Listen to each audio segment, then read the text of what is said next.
함께 기도하심으로 2월 12일 월요일 매일 예배 시작하겠습니다. 기도합니다. 사랑과 은혜가 풍성하신 하나님 아버지, 오늘도 매일 예배를 통하여서 귀한 예배 자리에 나아올 수 있도록 우리를 불러주시고 우리를 주님의 말씀의 자리로 초청해 주시니 감사합니다. 오늘도 하나님께서 우리에게 주신 이 말씀을 가지고 오늘 하루 살아갈 수 있는 힘과 능력을 얻게 주님 인도하여 주시기를 간절히 기도합니다. 우리 사랑하는 성도님들의 삶을 주님께서 보살펴 주시옵소서. 때에 따라 도우시고 채우시는 하나님의 손길을 경험하게 하시고 정말 시냇가에 심긴 나무처럼 철을 따라 과실을 맺고 또 그 잎사귀가 마르지 않는 그러한 축복도 허락하여 주시옵소서. 하나님, 우리가 삶 가운데 늘 고분분투하며 살아가고 있습니다. 영적으로 또 우리가 세상적으로도 경제적인 어려움 가운데서도 우리가 정말로 힘든 시간을 통과하는 가운데 있습니다. 하나님께서 사랑하는 주님의 아들과 딸들 가운데 주님께서 힘과 용기를 도와주시고 무엇보다 세상의 빛과 소금의 역할을 감당하는 데 부족함이 없도록 하나님이 늘 함께 동행하여 주시며 또한 상처받고 찢겨진 마음이 있다면 주님께서 찾아가 주시고 만져주시고 또 아픈 신체 부위가 있다면 주님께서 치유하여 주시고 회복해 주시는 놀라우신 하나님의 능력이 우리의 모든 삶 가운데 나타날 수 있도록 하나님 축복하여 주시옵소서. 이 시간 우리의 연약한 죄성을 하나님 앞에 고백하며 나아갑니다. 구원받았음에도 불구하고 여전히 남아있는 죄의 쓴뿌리가 있음을 고백합니다. 악하고 뿌리 깊은 죄악들 성령의 능력으로 완전히 제거하게 하시고 우리가 매일 매순간 오직 예수 그리스도를 닮아가는 귀한 주님의 백성들 될 수 있도록 하나님 함께하여 주시옵소서. 아버지, 오늘 인도 단기 선교팀이 선교지로 떠났습니다. 하나님께서 그 모든 걸음걸음마다 함께 하시고 그 땅에 발을 디디는 순간부터 먼저 앞서가신 주님께서 그 길을 인도하여 주시옵시고 주님께서 예비하신 영혼들을 만나게 하시고 아버지, 짧은 시간이지만 그 시간을 통하여서 많은 영혼들이 하나님께 돌아가는 귀한 역사가 있게 허락하여 주시옵소서. 여기 있는 저희 성도들도 함께 기도할 것입니다. 우리가 하나가 되어서 주님 나라의 확장과 성숙에 기여하는 귀한 우리 모든 중요한 가족들 될 수 있도록 하나님 함께 하시길 간절히 바랍니다. 오늘도 하나님께서 말씀으로 은혜 더하여 주시옵소서. 우리에게 준비된 마음을 허락하여 주시옵시고 말씀의 씨앗이 잘 뿌리워지고 열매 맺을 수 있도록 하나님께서 축복하여 주시옵소서. 모든 예배 가운데 하나님 함께 하실 것을 믿고 감사하며 이 모든 말씀 예수님의 이름으로 기도하옵나이다. 아멘. 찬송가 265장 함께 하시겠습니다.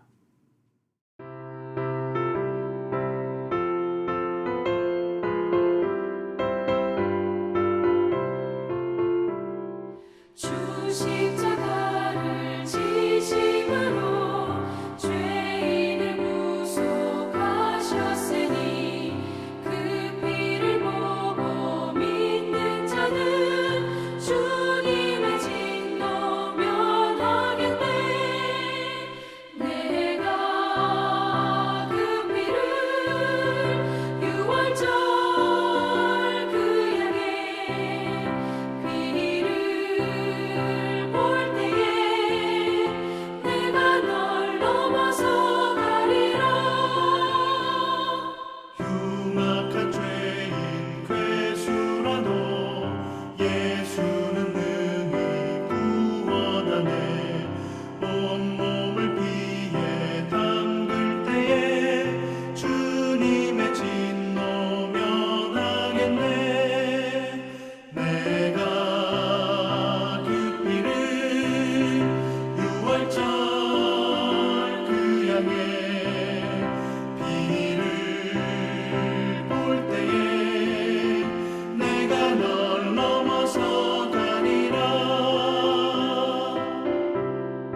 하나님께서 주시는 말씀은 마가복음 14장 12절부터 21절까지의 말씀 되겠습니다.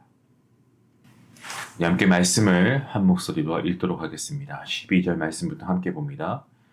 무교절의 첫날 곧 6월절 양 잡는 날에 제자들이 예수께 여짜오되 우리가 어디로 가서 선생님께서 6월절 음식을 잡수시게 준비하시기를 원하시나이까 하매 예수께서 제자 중에 둘을 보내시어 이르시되 성내로 들어가라. 그리하면 물 한 동이를 가지고 가는 사람을 만날 것이니 그를 따라가서 어디든지 그가 들어가는 그 집 주인에게 이르되 선생님의 말씀이 내가 내 제자들과 함께 6월절 음식을 먹을 나의 객실이 어디 있느냐 하시더라 하라.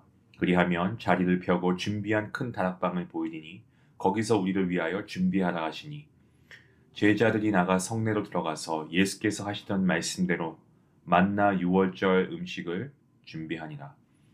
저물매 그 12를 데리시고 가서 다 앉아 먹을 때에 예수께서 이르시되 내가 진실로 너희에게 이르노니 너희 중에 한 사람 곧 나와 함께 먹는 자가 나를 팔리라 하신대 그들이 근심하며 하나씩 나는 아니지요 하고 말하기 시작하니 그들에게 이르시되 12 중에 하나 곧 나와 함께 그 그릇에 손을 넣은 자니라.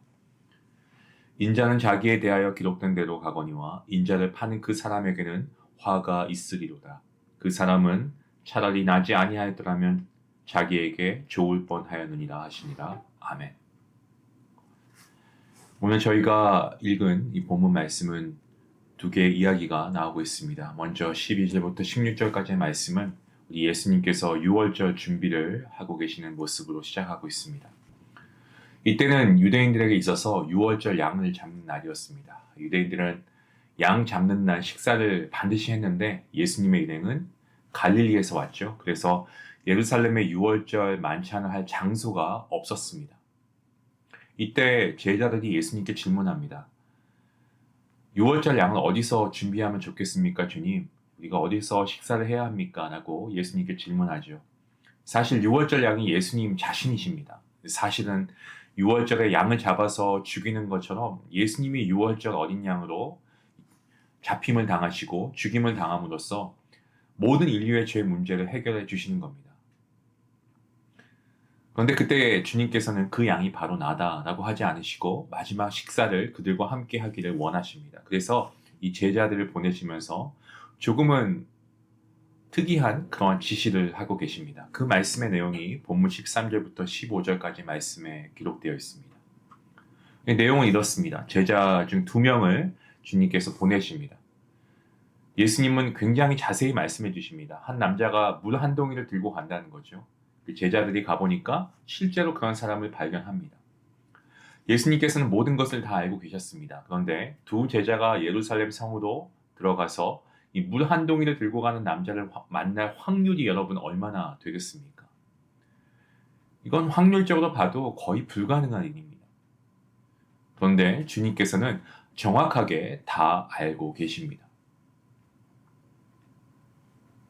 자, 근데 주님께서는 나의 객실이 어디 있느냐라고 말씀하시죠. 마치 자신의 것을 준비해 놓아야 한다. 뭐 이렇게 말씀하시는 식으로 그런 의미로 말씀하십니다. 근데 이것은 어떻게 보면 좀 억지스러운 모습이 아니실까라고 하는데 그게 아니고 예수님을 사실 그 집에 모신다라고 하면 그 집이 얼마나 복되겠습니까? 그렇지 않겠습니까? 6월절에는 예루살렘에 사람들이 엄청나게 모입니다. 인파가 어마어마하기 때문에 사실 방을 구하는 것은 하늘의 별 따기입니다. 이 다락방 주인의 입장으로 우리가 한번 생각해 보면 이런 대목에는 돈이 많이 들어올 거 아니겠습니까? 그렇죠? 객실을 빌려주는 만큼 돈을 많이 벌 수 있었을 겁니다. 그럼에도 불구하고 방을 하나 비워놨다는 거죠. 그리고 예수님께 공짜로 빌려드렸습니다. 그 일을 통하여서 거기서 6월절 만찬도 하시고 인류 역사상 정말 그 귀한 사건이 바로 거기서 일어나게 되는 거죠. 여러분 사실 말씀에 나와 있지 않지만 오늘 이 빈 방을 빌려준 장소가 나중에 성령이 처음으로 임하셔서 오순절 사건이 일어나는 놀라운 장소가 됩니다. 또한 초대교회가 시작된 장소가 또 바로 이곳이죠. 얼마나 놀라운 일입니까? 사실 우리의 삶에도 이런 순간들이 있습니다. 어떠한 고리와 또 고리가 연결되어서 기가 막힌 하나님의 역사가 일어나는 때가 있습니다. 그래서 우리에게 감동을 주실 때 우리는 어떻게 해야 됩니까? 순종하는 믿음이 있어야 됩니다. 만약 이때 예수님께서 계시를 달라고 하셨는데 만약에 그것을 거부했다라고 한다면 당연히 이런 역사가 일어나지 않았을 겁니다. 저와 여러분에게도 하나님께서 감동을 주실 때가 있습니다. 평소에 별로 생각을 안 하던 일을 생각한다거나 누구를 만나야 하지 않겠나 하는 마음이 들거나 혹은 누군가를 돌봐야 하지 않나 뭐 이런 마음을 주실 때 우리가 하나님께 한번 이렇게 기도하면 좋겠습니다.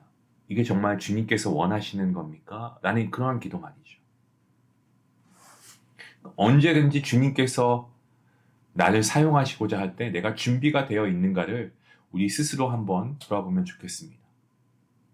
사실 지금도 주님께서는 저와 여러분을 부르고 계십니다. 지금도 내가 원하는 일을 너가 하면 좋겠다라고 하시면서 부르고 계십니다. 그런데 그러한 주님의 음성에, 그러한 주님의 말씀에 우리에게는 그 말씀을 들을 수 있는 귀가 있는가? 그리고 그 말씀을 들었을 때 우리가 믿음으로 정말 행하고자 하는 그러한 마음이 있는가? 이게 중요합니다. 저는 오늘 이 말씀을 보면서 한 가지 중요한 사실을 깨닫게 되었습니다. 그것은 바로 기회를 주실 때에 주저하지 말고 우리가 하나님께 여쭤보고 하나님께서 그리하라라는 마음을 주시면 우리가 순종해야 한다는 거죠. 기회는 영원하지 않을 수 있습니다. 주님께서 기회를 주실 때 여러분 그 자리가 섬김의 자리이든 사랑을 베푸는 자리이든 때로는 내가 희생되어야 하는 자리이라고 할지라도 주님께서 우리에게 기회 주신 것은 결코 우리로 하여금 실족하게 하심이 아닙니다. 하나님의 영광을 위함이고 또한 우리의 삶을 우리의 모든 부분들을 더욱더 풍요롭게 그리고 정말 풍성하게 주시고자 하는 그 은혜를 우리에게 베푸시고자 주시는 기회임을 우리가 잊지 말고 기회를 주실 때 우리가 그 일을 잘 행할 수 있기를 원합니다.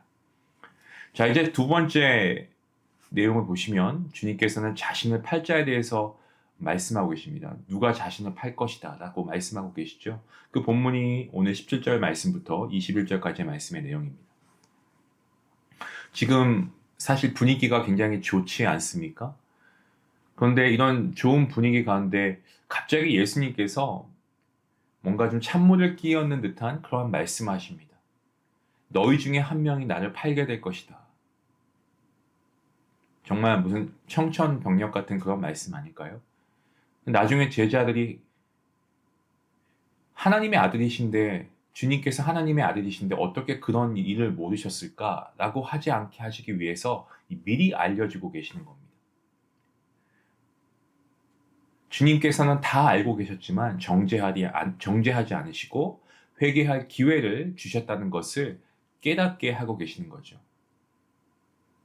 아무리 대제사장들에게 가서 예수님을 팔기로 했다고 해도 아직은 이 가룟 유다가 마음을 돌이킬 수 있는 상황입니다.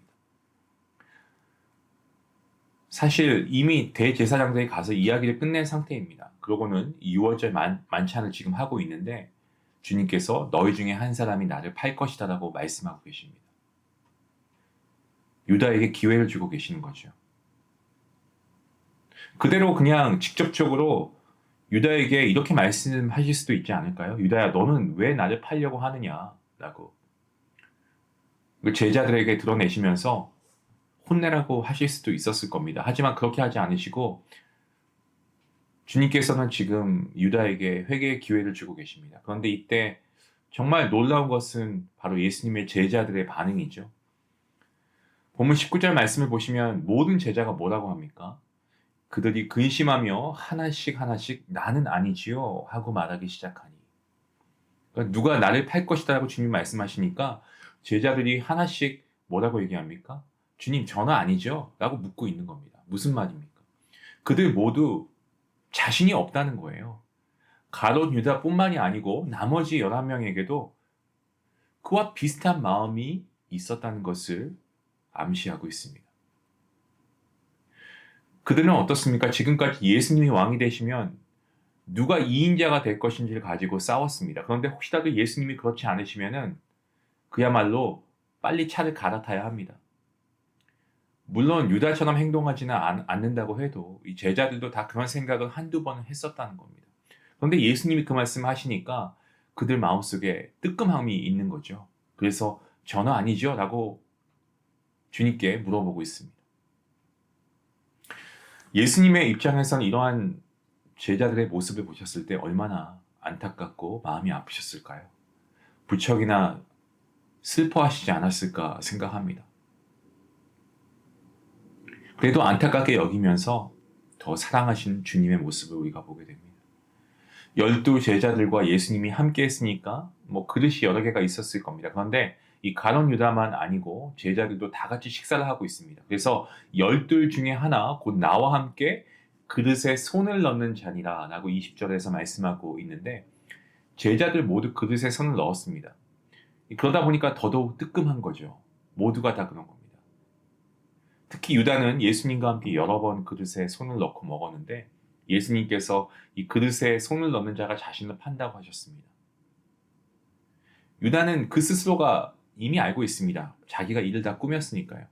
그런데도 먹고 있습니다.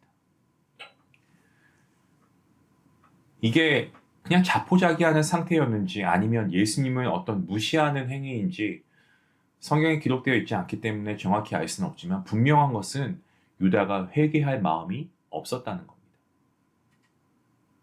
주님께서는 성경대로 이루어질 것이라는 것을 다 알고 계셨습니다. 그래서 예수님은 마음이 굉장히 좀 불편하시지 않았을까라는 그런 제 개인적인 생각을 해보았습니다.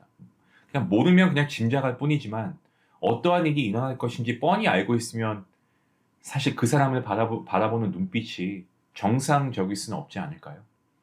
그런데도 주님께서는 전혀 내색하지 않으시고 유다도 끝까지 그 기회를 주시려고 하시면서 사랑하신 거죠.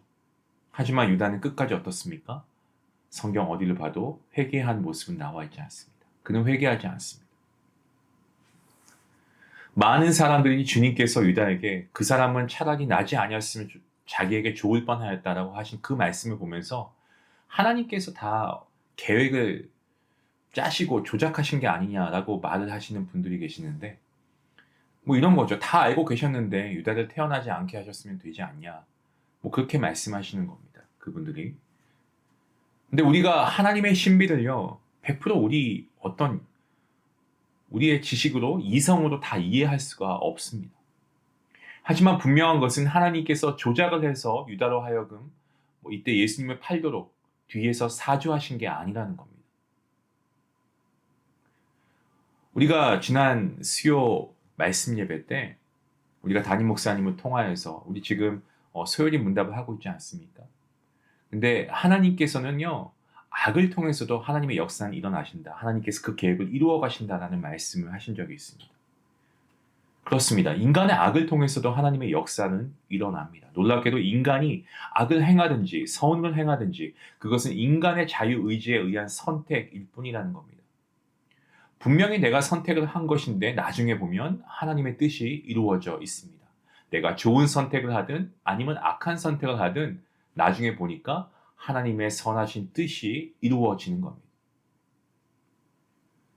여러분, 지금도 이 세상에서 여러 가지 복잡한 일들이 일어나고 있습니다. 어느 나라 한 곳에서는 테러가 일어나기도 하고요. 또 무참한 사례가 계속 자행되기도 하고 정치적으로 복잡한 일들이 있어서 정말 그 나라의 국민들뿐만이 아니라 멀리 있는 사실 그 나라에 어떤 접촉점이 없는 우리도 어떤 나라를 보면은 전쟁에 있는 우크라이나 아직까지 전쟁이 끝나지 않고 있는데 큰일 나겠다. 걱정할 수 있습니다. 여러 악과 불의가 있어서 세상이 잘못되지 않을까 걱정합니다. 하지만 그러한 걱정을 우리가 하는 그 순간조차도 나중에 우리가 시간이 지나 살펴보면 하나님의 선하신 뜻이 분명하게 이루어져 있다는 겁니다. 여러분 오늘 말씀해 보십시오. 가룟 유다, 그는 정말 회개할 기회가 분명하게 있었습니다. 예수님께서 발을 씻겨주실 때도 뭘 느꼈겠습니까? 어쩌면 그때 고민했을지도 모르죠. 하지만 끝까지 그는 자신의 선택을 고수했고 결국 예수님을 파는 길로 스스로 선택해서 나아간 겁니다. 예수님께서는 여기서 그가 태어나지 않았어야 한다고 하시는 게 아니고 그만큼 이 유다의 인생이 안타까운 인생이다라는 것을 표현하고 계시는 겁니다. 우리가 하나님의 진리의 말씀을 듣고 뉘우치고 회개하는 사람이 있습니다. 하지만 똑같은 말씀을 듣는데 더 마음이 강팍해지는 사람들이 있습니다. 비록 자신이 그동안 잘못 살아왔지만 하나님의 말씀을 들을 때 그것을 깨닫고 깜짝 놀라면서 내가 이렇게 잘못 살아왔구나. 주님, 잘못됐습니다. 용서해 주십시오. 도와주십시오. 라고 회개하고 나오는 사람들이 있습니다. 하지만 반면에 결코 그 말씀이 마음에 들어오지 않는 사람도 있습니다. 끝까지 회개하지 않는 그런 마음이 얼마나 악합니까? 기회가 있을 때 회개해야 됩니다. 성경에 나오는 그 어떤 악한 인물도 기회를 안 받은 게 아닙니다. 하나님은 기회를 주셨습니다. 한 번도 아니고 계속 주십니다. 그런데 그들이 끝까지 거부합니다. 하나님께서는 오래 참으시지만 끝까지 참지는 않으십니다. 때가 되면 결국 행한 일에 대해서 합당하게 판단하시고 심판하시는 분이십니다. 그래서 우리는 하나님을 의의 하나님이라고 하죠. 공의의 하나님.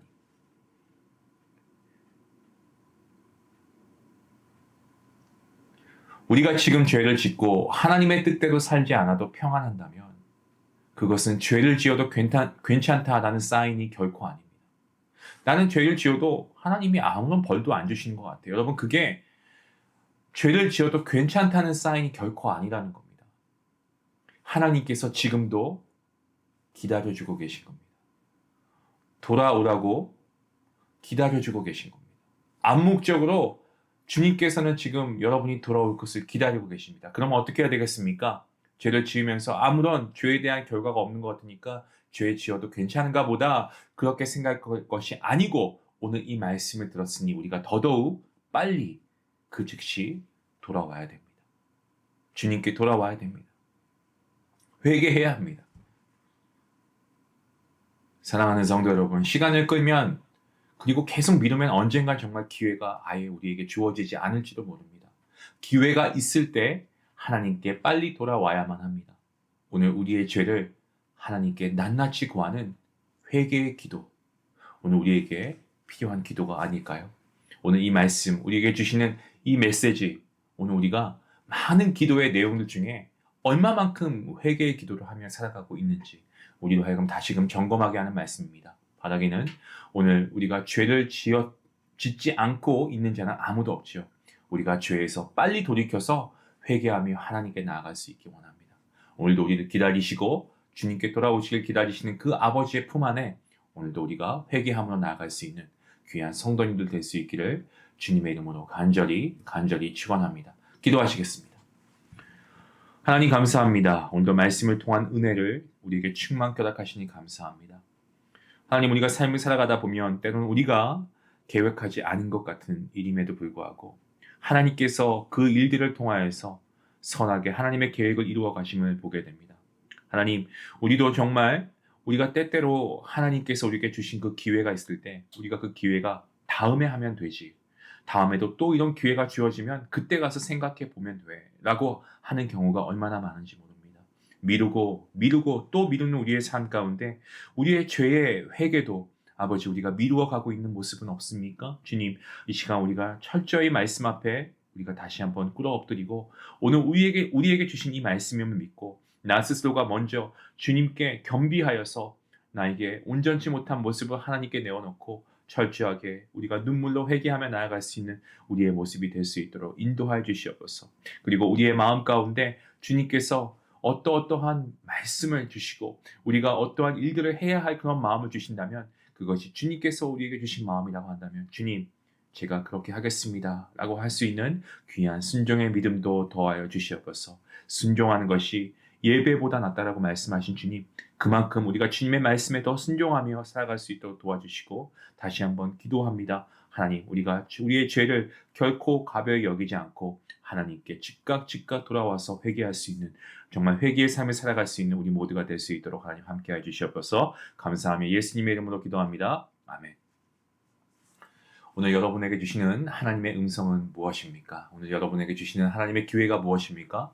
우리가 한번 깊이 하나님께 다시 기도하며 하나님께서 우리에게 주시는 그 기회를 잃어버리지 않기를 원합니다. 그리고 우리의 죄에 대해서 경각심을 가지고 빨리 하나님께 돌아갈 수 있기 원합니다. 시간을 끌고 미룬다고 해결되는 것이 아닙니다.